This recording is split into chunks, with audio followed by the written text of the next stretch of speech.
అస్మద్గురుభ్యో నమః. శ్రీమతే రామానుజాయ నమః. ఈరోజు మనం 5వ పాసురాన్ని సేవించుకుందాం. మాయనే మన్ను వడమదురై మైందనై தூய பெருநீர் யமுனை துறைவனை ஆயர் குலத்து நீர் தோன்றும் மணி விளக்காய் தாயை குடல் விளக்கும் செய்யத தாமோதரனை தூயோமாய் ஒந்து நாம் தூமலர் தூவித் துஜுது வாய்நாள் பாடி மனத்தினால் சிந்திக்க పోయపి జియం పోదర్వన్ ఎండ్రనவும் తీయనిల్ తూసాగం సెప్పేలోరెంబావాయ్.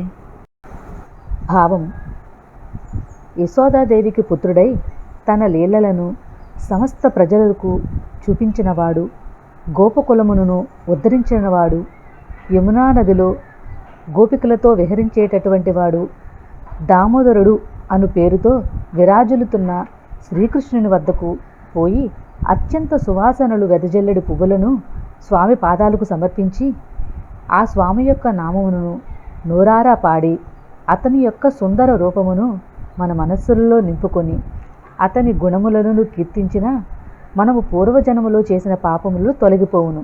ఇకపై పొరపాటున చేసిన పాపములు కూడా అగ్నిలో పడిన దూది వలె తొలగించబడును.